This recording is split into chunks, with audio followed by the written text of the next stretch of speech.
So the idea for today's podcast actually came to me in the jungles of Costa Rica and then was reinforced by a few of my clients when I got back into town and we started talking about the whole summer heat, how to deal with it, ideas. And I thought, you know what?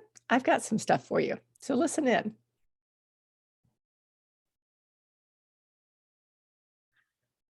So on our May Costa Rica trip, we are in the jungle. There are 10 of us, and then our guides, who are raft guides. And our raft guides are also our cooks. So you're in the middle of the rainforest, in the middle of the jungle of Costa Rica. There is no electricity. There's a few lights because they're run off solar power. And we're all hanging out while the guides are fixing our meals, like, you know, princesses. It's quite the princess moment. So we're hanging out, and let me backtrack for just a second, because just about a month before that, I had actually written down in my journal one morning, I want to dance more. Like, I don't dance anymore. I don't know why. I used to love to, and I quit doing it. So here we are back in Costa Rica, back in the jungle, dark out, and the guys are finishing up the meal, and all of a sudden they all grab a kitchen utensil or pot or pan or cheese grater or whatever, and they start dancing around making a racket, really a racket, with the kitchen utensils. Pretty soon, next thing I know, we are in a Congo line dancing through the palapa where we're having dinner. Everybody's, you know, yelling, screaming, having fun, doing the dance, stomping, and it was so much fun. We didn't stop. Like, that was it. Then somehow we turned on a little bit of music that was also powered by solar power, and we all danced and we just laughed and we had a ball. And I came back thinking, wow, right? I love dancing, but I never do it because I don't know, self-conscious. Who knows? Why don't I dance? I don't know dance moves. I can tell you that. Like, I have my own little gig going on. But when I got back, I talked to a friend of mine, and she suggested something called body groove. And body groove is music. It's a woman, Misty, who gives suggestions on what to do, but basically it's just like 20 minutes of moving around. And that's what I've been doing. Maybe it's not my favorite way of dancing, but it's a good start, and it's something that's completely different. And the reason for the podcast today is that in the summer, and for all my friends who are in the Southern Hemisphere and you're going into winter, sorry, this is a summer podcast, but in the summer, so many places, it's so warm. And I'm in Houston, I'm in Texas. Basically, quite frankly, it's hotter than hell in the summer, and you can expect 100-degree days quite frequently. And so I was thinking, why don't I come up with an entire suggestion for things that we can do that are not just my usual get in the woods or go out and play in the water, which are the two things that I would suggest in the summer. But what are a few more things? So one of them, think about the dance. Like, go ahead and, like, there's 1,000 million people out there on YouTube and on the web now doing some great dance videos, or you've got some friends or whatever. Think about it. It's actually a lot of fun. So body group, that's one of them. Another one that I really like, and I might even demonstrate. So if you're watching me on YouTube instead of listening on the podcast, you might get to see a demonstration at the end. But it's a weighted hula hoop. I have one. I've had it for years.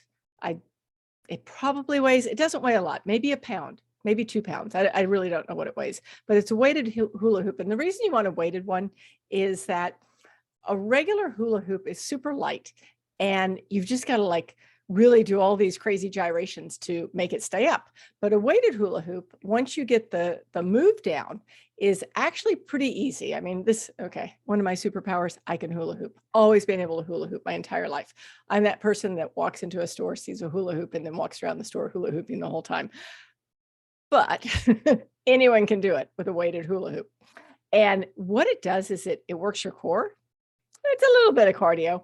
And you can actually add some coordination in, because once you get good at it, you can go both ways with the weighted hula hoop. And while you're going around with your hips, you can also do your arms. One year, a million years ago, I met a lady from the Russian circus. This was probably back, I'm going to date myself. This was probably almost 40 years ago, but she was in the Russian circus. She was in town and she could hula hoop with, I don't know, like she had probably 20 hula hoops on, some around her waist, some on her arms, some on her neck. The neck looked awful, some around her legs. But what she did tell me was, she said, just, use your hula hoop and move your arms. It's great coordination. And she's right. And it's fun. And it's a really good core workout. So number 2, a weighted hula hoop.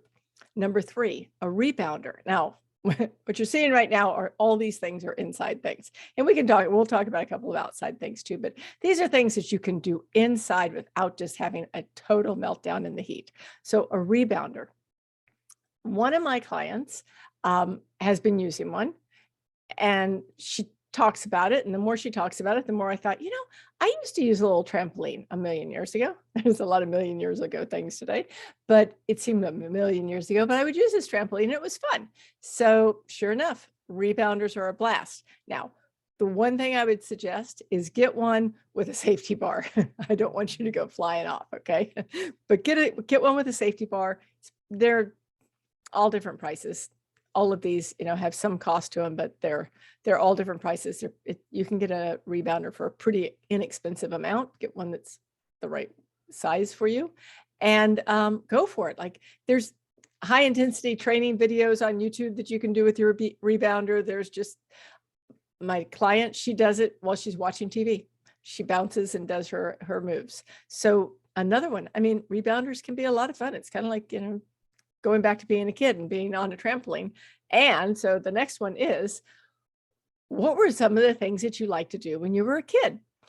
Recently in my Facebook group, there's a private Facebook group. If you'd like to join me, there'll be a link in the show notes, but I have a private Facebook group and we talk about a lot of things in there. But one of the things I posted was, what was something that you loved to do as a kid? And everybody was like, oh my gosh, I love to roller skate. I love to play dodgeball. I love to ride my bike. I love to, I should be looking at the list right now, shouldn't I?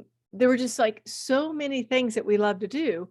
And most of them were outside, but they were fun.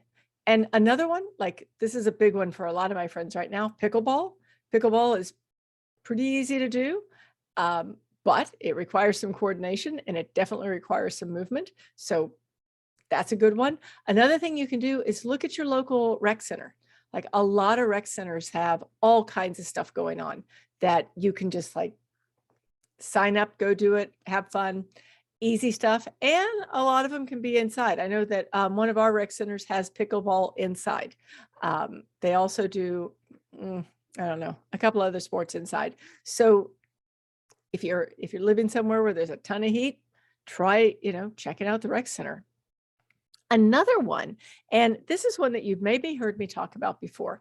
In our group, we call them Nitros, but the official name for it is a nitric oxide dump.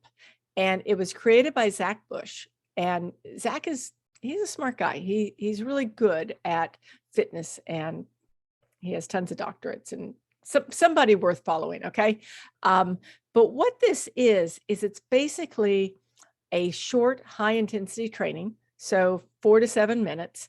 And what it does is it can decrease, actually it's been proven to, or shown to help decrease dementia, help weight loss.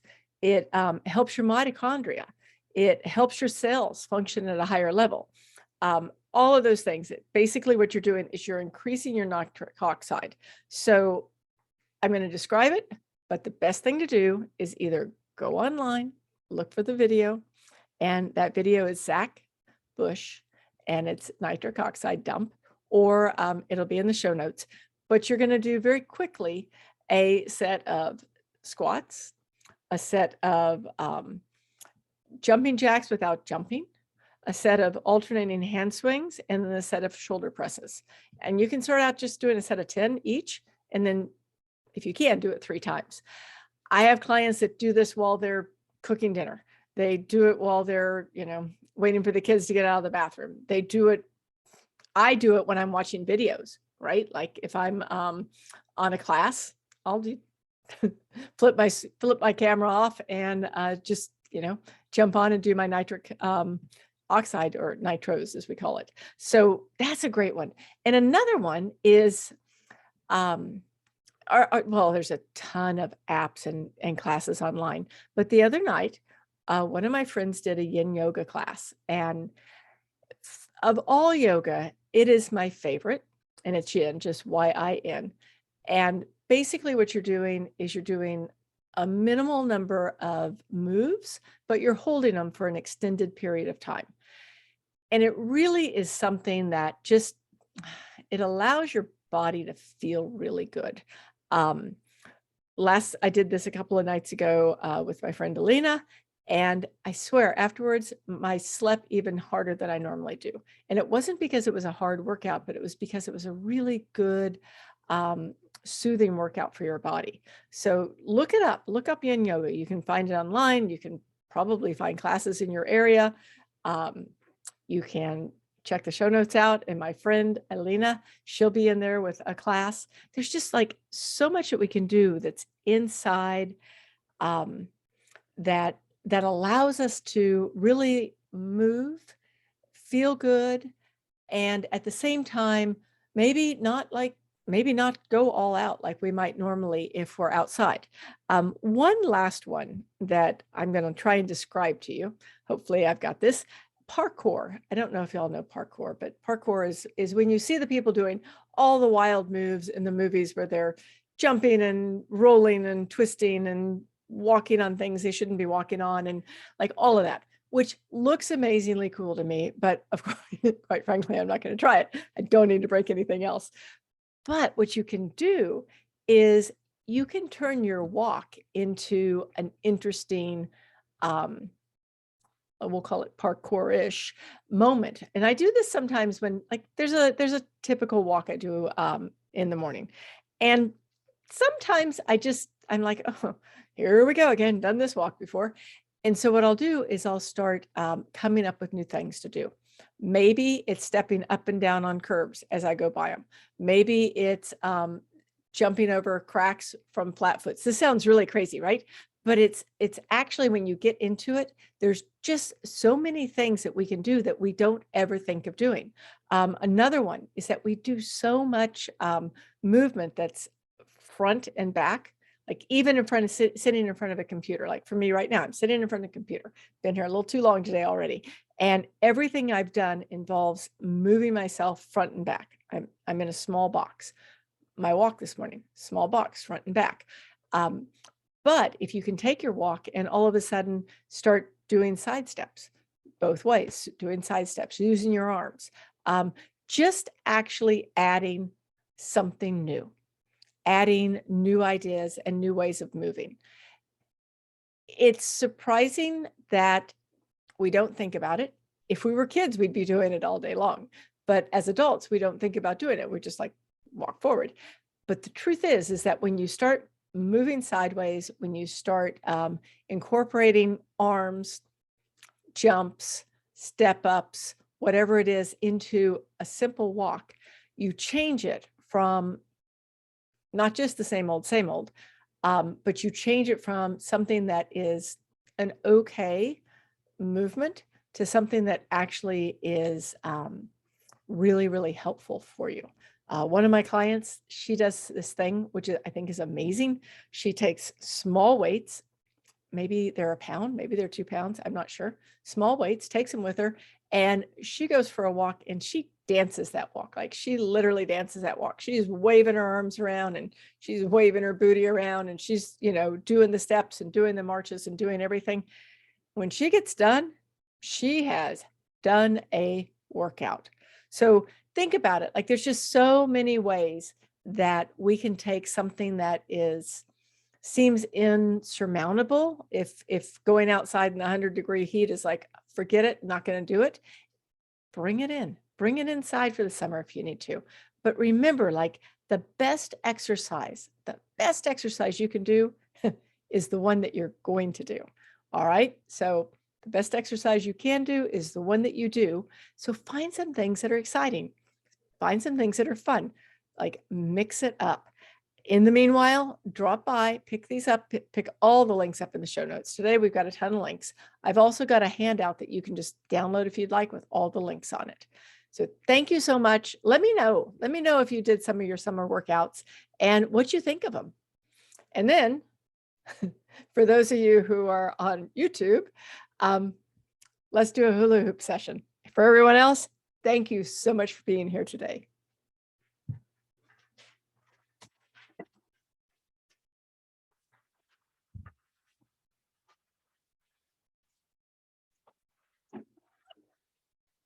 I don't have enough room.